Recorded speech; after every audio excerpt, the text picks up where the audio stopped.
Hello everyone. हम लोग पढ़ रहे थे क्या? तो हम लोग पौधे में श्वसन के बारे में पढ़ रहे थे क्लास 11th के लिए, है ना। प्लांट में रेस्पायरेशन के बारे में पढ़ रहे थे। हम लोगों ने इससे पढ़ा रेस्पायरेशन का इंट्रोडक्शन, है ना। उसके बाद क्या देखा? तो उसके बाद ग्लाइकोलाइसिस के पूरे प्रक्रम को देखा। ग्लाइकोलाइसिस के बाद पाइरुवेट के साथ क्या होता है ना।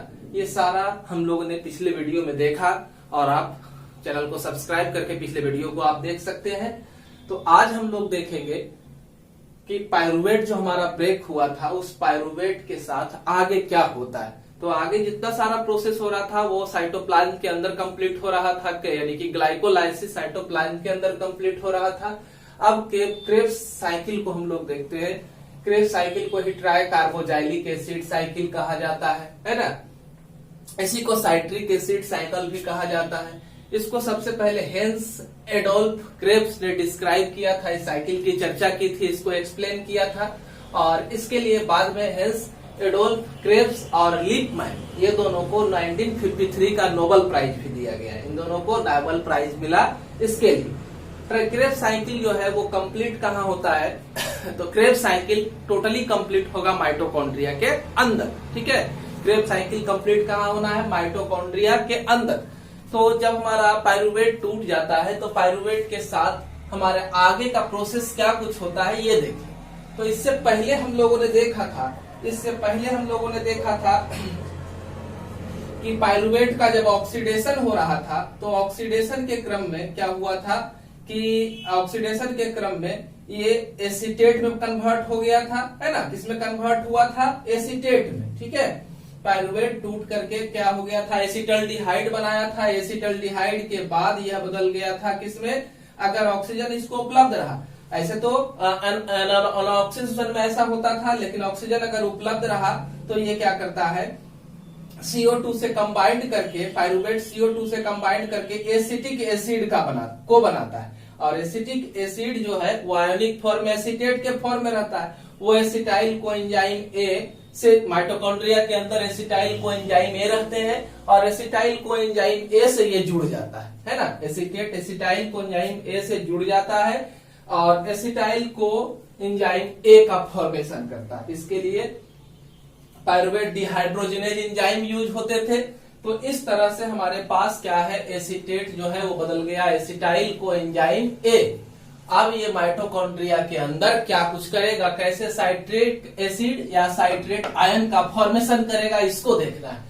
तो क्या होगा कि साइट्रिक एसिड का फॉर्मेशन एसिटाइल कोएंजाइम ए जो है वो कैसा था? पाइरुवेट 3 कार्बन एटम वाला था और उससे जब एसिटाइल CO2 जुड़ा तो एसिटाइल कोएंजाइम ए बना और एसिटाइल कोएंजाइम ए जो है 4 कार्बन वाला कंपाउंड है। सॉरी, एसिटाइल कोएंजाइम एक कंपाउंड है, अनस्टेबल कंपाउंड है और वह जो है 4 कार्बन एटम वाला ऑक्जेलो एसिटेट जो कि पहले से साइटोप्लाज्म में उपस्थित है उसके साथ ये जुड़ गया, है ना। किससे जुड़ गया? ऑक्जेलो एसिटेट से जो पहले से वहां मौजूद है।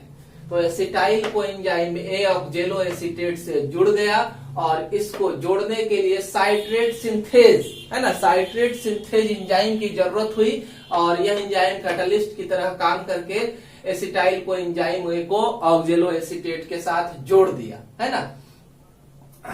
और इस क्रम में एक हाइड्रोजन मॉलिक्यूल्स भी इससे अटैच होता है, सॉरी एक वाटर मॉलिक्यूल भी इसके साथ क्या होता है? अटैच होता है। तब फॉर्मेशन होता है साइट्रेट का। तब किसका फॉर्मेशन होता है? साइट्रिक एसिड यानी कि आयोनिक फॉर्म साइट्रेट का फॉर्मेशन होता है और कोएंजाइम ए जो है वो रिलीज हो जाता है, निकल जाता है उससे, ठीक है। पहला स्टेप जो है साइट्रेट फॉर्मेशन है। इसमें देखें कि एसिटाइल कोएंजाइम ए ऑक्जेलो एसिटेट के साथ जुड़ गया और साइट्रेट का फॉर्मेशन किया। अब क्या होगा? डिहाइड्रेशन होगा, निर्जलीकरण, है ना। डिहाइड्रेशन निर्जलीकरण होगा तो क्या होगा? साइट्रेट के ऊपर एक एंजाइम काम करेगा जो कि माइटोकॉन्ड्रिया के अंदर है। उस एंजाइम का नाम है एकोनिटेज। कौन सा एंजाइम है? एकोनिटेज है। एकोनिटेज काम करेगा तो क्या होगा कि साइट्रेट जुड़ जाएगा के साथ और वाटर मॉलिक्यूल रिमूव हो जाएगा, है ना। 1 वाटर मॉलिक्यूल्स जो है रिमूव हो जाएगा क्योंकि डिहाइड्रेशन है। डिहाइड्रेशन में वाटर मॉलिक्यूल रिमूव होता है तो ये वाटर मॉलिक्यूल रिमूव हो जाएगा इससे और ये बनाएगा सिस एकोनिटेट, सिस एकोनिटेट, है ना, क्या बनाएगा, साइट्रेट बनाएगा सिस एकोनिटेट, और यह जो एकोनिटेज एंजाइम था वो भी रिलीज हो जाएगा। हम जानते हैं एंजाइम यूज तो होता नहीं, कैटलिस्ट की तरह काम करके फिर बाहर रिलीज ही हो जाता है, तो इस तरह से एंजाइम निकल गया। अब वाटर मॉलिक्यूल निकला था, अब जो है फिर से रिहाइड्रेशन होगा, है ना, जल योजन, इसमें फिर से क्या होगा, वाटर मॉलिक्यूल्स ऐड होगा, हाइड्रेशन होगा, हाइड्रेशन में क्या हो जाएगा, वाटर मॉलिक्यूल सिस एकोनिटेट के साथ हमारा वाटर मॉलिक्यूल का एडिशन होगा। क्या होगा कि सिस एकोनिटेट के साथ वाटर मॉलिक्यूल जुड़ेगा, और उसको जोड़ने के लिए एकोनिटेज एंजाइम चाहिए, तब आइसोसाइट्रेट का फॉर्मेशन होगा।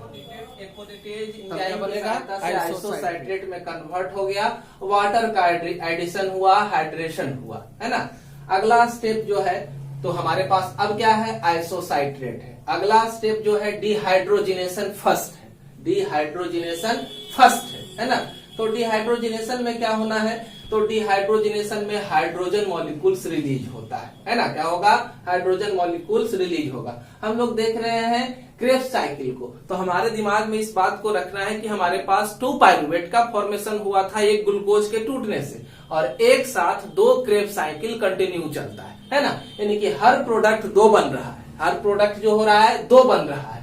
तो यहाँ पर क्या होगा, डिहाइड्रोजिनेशन फर्स्ट में एक मॉलिक्यूल आइसोसाइट्रेट जो है वो 2 हाइड्रोजन को खो रहा है, और यहाँ पर टोटल जो है 2 आइसोसाइट्रेट है, यानी कि हमारे पास टोटल 4 हाइड्रोजन मॉलिक्यूल्स रिलीज हो रहा है। तो 4 हाइड्रोजन, 2 हाइड्रोजन मॉलिक्यूल्स जो है वो क्या होता है, NAD, है ना, NAD जो है निकोटिनामाइड एडेनिन डाई फॉस्फेट जो है, निकोटिनामाइड डाइएडेनिन है, एडेनिन तक ही है, पी तो है नहीं, तो निकोटिनामाइड एडेनिन डाई, है ना, फॉस्फेट जो है वो क्या करेगा, वो जुड़ जाएगा हाइड्रोजन से, जो हाइड्रोजन रिलीज हुआ था वो हाइड्रोजन को एक्सेप्ट कर लेगा। ये जो है हाइड्रोजन एक्सेप्टर के रूप में जाना जाता है, तो हाइड्रोजन को ये एक्सेप्ट कर लेगा। और आइसोसाइट्रेट को यहाँ से हाइड्रोजन को रिलीज करने के लिए एंजाइम चाहिए आइसोसाइट्रेट डिहाइड्रोजिनेज। कौन सा एंजाइम चाहिए, आइसोसाइट्रेट डिहाइड्रोजिनेज, है ना। तो डिहाइड्रोजिनेज एंजाइम की सहायता से हाइड्रोजन रिलीज हुआ, और नया प्रोडक्ट जो बना ऑक्जेलोसक्सिनेट बना। क्या बना, ऑक्जेलोसक्सिनेट, और आइसोसाइट्रेट डिहाइड्रोजिनेज एंजाइम जो है उसी तरह से बच गया। तो इस तरह से 2H1 से, है ना, एक आइसोसाइट्रेट के ऑक्जेलोसक्सिनेट में बदलने से 2 हाइड्रोजन रिलीज हुआ, तो 2 आइसोसाइट्रेट के टूटने से टोटल 4 हाइड्रोजन बनेगा, और 2 हाइड्रोजन जो है ETS इलेक्ट्रॉन ट्रांसपोर्ट सिस्टम में जाता है तो 3 ATP बनाता है, तो 4 हाइड्रोजन जाएगा, तो टोटल 6 ATP का फॉर्मेशन होगा। कहाँ, 6 ATP का फॉर्मेशन होगा ETS में। ATP आप जोड़ते जाइए कि कहाँ ATP बन रहा है, ठीक है, यहाँ पर बना। उसके बाद है डीकार्बोजाइलेशन फर्स्ट का प्रोसेस, डीकार्बोजाइलेशन फर्स्ट का प्रोसेस। डीकार्बोजाइलेशन में कार्बन डाइऑक्साइड को रिलीज करना है, तो ऑक्जेलोसक्सिनेट जो है उससे आइसोसाइट्रेट डिहाइड्रोजिनेज एंजाइम ही उसके ऊपर काम करेगा, और इस वजह से क्या हो जाएगा, CO2 उससे रिलीज होगा। तो जब CO2 रिलीज होगा तो नंबर ऑफ कार्बन घट गया, पहले 4 कार्बन था, है ना, अब जो है CO2 ऑक्जेलोसक्सिनेट जो है वो जुड़ गया था, तो कार्बन संख्या तो यहाँ बढ़ा हुआ था आपका, है ना। इधर तो आपको याद ही होगा कि हमारे पास साइट्रेट के पास कितना कार्बन था, है ना, फिर यहाँ पर सिस एकोनिटेट जुटा। तो इस तरह से करते करते ऑक्जेलोसक्सिनेट जो था, ऑक्जेलो एसीटेट में 4 कार्बन था, और ऑक्जेलोसक्सिनेट जो है बन गया। अब ऑक्जेलोसक्सिनेट में क्या हुआ, तो CO2 का बाहर रिमूवल हुआ। तो जब इससे रिमूवल होगा तो पहले 6 कार्बन एटम था इसमें, और 1 कार्बन एटम जो है, 1 कार्बन डाइऑक्साइड निकला, तो 1 कार्बन एटम निकला, तो अल्फा कीटोग्लूटारेट का फॉर्मेशन हुआ, यानी कि 5 कार्बन एटम वाला कंपाउंड बना अल्फा कीटोग्लूटारेट, ठीक है। अब जो है डीकार्बोजाइलेशन सेकेंड होगा। क्या होगा, डीकार्बोजाइलेशन सेकेंड, ठीक है, और साथ में चलेगा डिहाइड्रोजिनेशन सेकेंड। दोनों प्रक्रिया साथ साथ चलती है। तो अल्फा कीटोग्लूटारेट जुड़ जाएगा कोएंजाइम ए से, जो साइट वहां पर माइटोकॉन्ड्रिया के अंदर मौजूद है। अल्फा कीटोग्लूटारेट जुड़ जाएगा किससे, कोएंजाइम ए के साथ। अब जुड़ेगा तो इसको जोड़ने के लिए चाहिए alpha ketoglutaric dehydrogenase, alpha ketoglutaric dehydrogenase क्या एंजाइम है ना। तो इस एंजाइम के मदद से ये जुड़ेगा और इसी समय डीकार्बोजाइलेशन भी होगा। तो डीकार्बोजाइलेशन के समय क्या हो जाएगा, डीकार्बोजाइलेशन में CO2 रिलीज होगा तो सक्सिनाइल कोएंजाइम A बन जाएगा। फिर से एक कार्बन एटम रिलीज हो गया है ना, सक्सिनाइल कोएंजाइम A का फॉर्मेशन हुआ। इसी समय यहाँ पर डिहाइड्रोजिनेशन भी होगा, हाइड्रोजन का रिमूवल होगा तो यहाँ सर से भी 2 हाइड्रोजन एटम मुक्त होगा। 2 हाइड्रोजन एटम मुक्त होगा तो NADP जो इलेक्ट्रॉन हाइड्रोजन एक्सेप्टर है वो हाइड्रोजन एक्सेप्टर इसको एक्सेप्ट करेंगे, NADH2 का फॉर्मेशन करेंगे और NADH2 जो है चला जाएगा कहाँ, ETS में, इलेक्ट्रॉन ट्रांसपोर्ट सिस्टम में। तो हमारे पास 2 अल्फा कीटोग्लूटारेट है तो टोटल 4 हाइड्रोजन मुक्त होंगे और ये चले जाएंगे कहाँ, ETS में। 2 हाइड्रोजन से 3 ATP, 4 तो टोटल 4 हाइड्रोजन है तो 4 हाइड्रोजन से 6 ATP का फॉर्मेशन होगा है ना, कहाँ, ETS में, इलेक्ट्रॉन ट्रांसपोर्ट सिस्टम में। और हमारे पास प्रोडक्ट क्या बना, सक्सिनाइल कोएंजाइम A।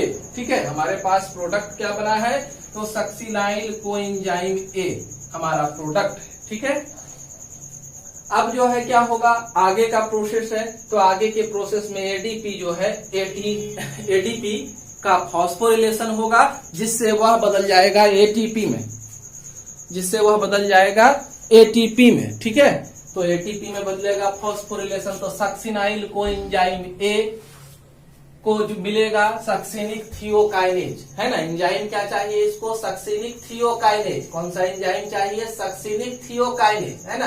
तब ये बदल जाएगा सक्सिनेट में, सक्सिनाइल कोएंजाइम A बदल जाएगा किसमें, सक्सिनेट में। ठीक है, और यहाँ पर एक वाटर मॉलिक्यूल का यूज होगा।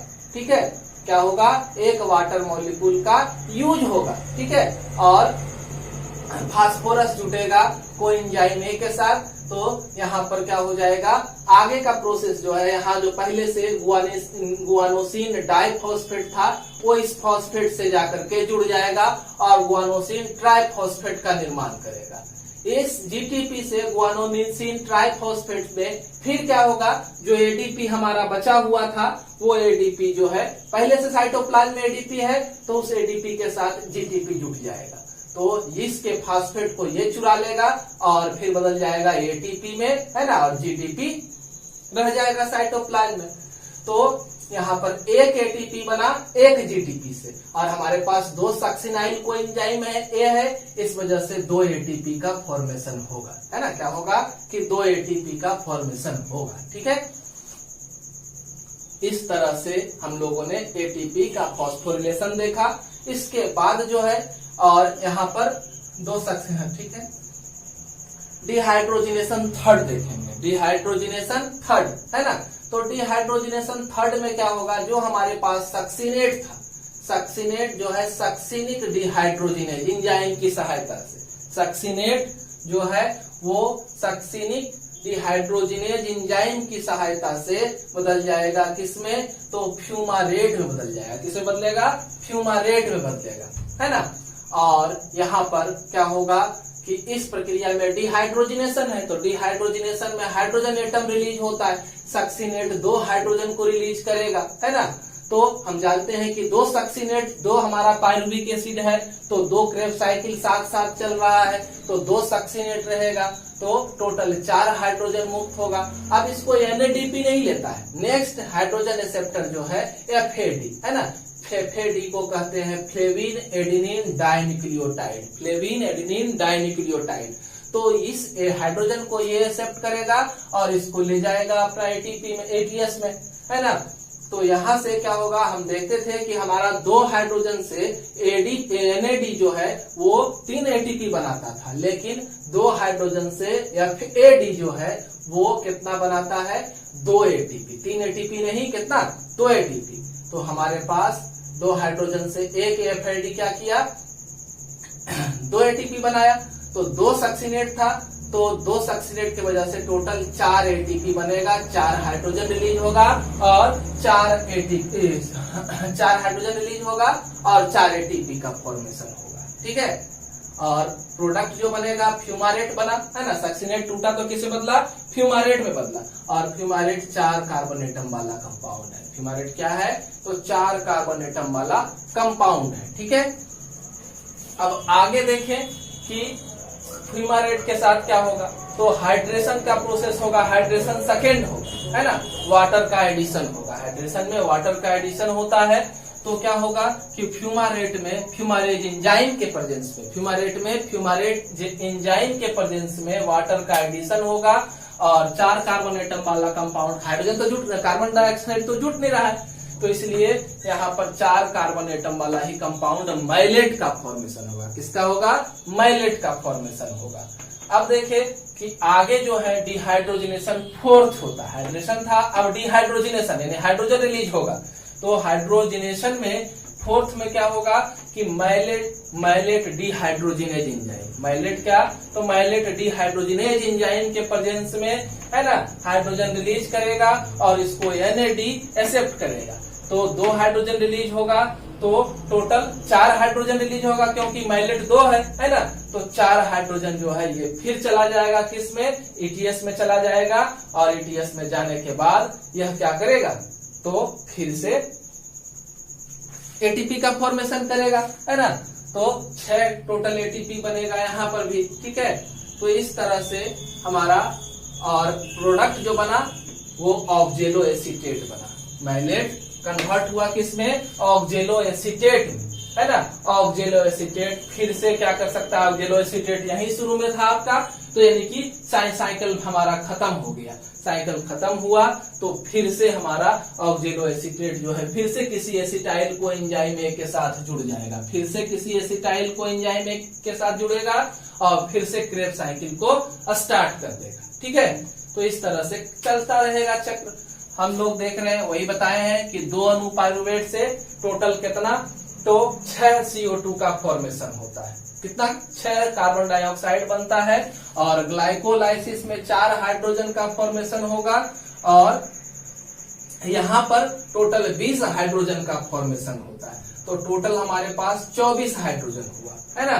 तो 24 हाइड्रोजन में 24 हाइड्रोजन हमारा बना, है ना। तो 24 हाइड्रोजन में से काम देखते हैं, टोटल हाइड्रोजन का काम हम लोग पीछे कुछ देखे हैं, यहाँ भी देखेंगे। क्रेब साइकिल में क्या कुछ हुआ, तो 4 डिहाइड्रोजिनेशन प्रोसेस हुआ, यानी कि 4 पेयर हाइड्रोजन रिलीज होगा। 4 पेयर में टोटल 8 हाइड्रोजन है ना। और इसको 3 पेयर NADP ग्रहण करेगा। एक पेयर तो कौन ले रहा है, आपका FAD ले रहा है, एक पेयर को कौन ले रहा है, FAD ले रहा है ना। और 3 पेयर को लेगा NAD, तो 3 पेयर NAD जब लेगा तो कितना बनेगा, टोटल गुना कर दीजिए, है ना। 3 पेयर तो 3 गुने 3, है ना। तो 3 तिया 9 ATP का फॉर्मेशन होगा ETS में, है ना। ETS में कितना, 9 ATP का, एक पेयर हाइड्रोजन से 3 ATP, तो 3 पेयर है तो 9 ATP बनेगा। एक पेयर FAD से FADH2 बनता है और 2 ATP बनता है, एक पेयर से 2 ATP, तो 9 2 11 ATP ETS में बना, है ना। और फिर सक्सिनाइल को एंजाइम में से सक्सिनेट बनते समय भी क्या होता है, 1 ATP का फॉर्मेशन होता है। सक्सिनाइल को एंजाइम ए से सक्सिनेट बनते समय, है ना। तो सक्सिनेट बनते समय भी क्या होता है कि 1 ATP बन रहा है, देख रहे हैं 1 ATP, तो 1 ATP तो टोटल कितना, 11 1 12 ATP, टोटल 12 ATP, ठीक है। और हमारा टोटल कितना हो गया, 12 ATP। और 2 चक्कर चलता है साथ साथ, 2 ग्लाइकोलाइसिस 2 क्रेब साइकिल, है ना। एक ग्लाइकोलाइसिस 2 क्रेब साइकिल, तो 2 क्रेब साइकिल में 24 ATP बनेगा, है ना। टोटल 24 ATP यहाँ बनेगा, ठीक है। और सारा प्रक्रिया जो है वो कहाँ संपन्न हो रहा है, माइटोकॉन्ड्रिया के अंदर हो रहा है। और फिर हम लोग क्या देखेंगे, इसके बाद हम लोग समरी देखेंगे कि कैसे कैसे सारा बना। और अभी इलेक्ट्रॉन ट्रांसपोर्ट सिस्टम को भी देखना है, इसको आप बढ़िया से लिख लीजिए, है ना, जिससे कि आपको काम आ गया है।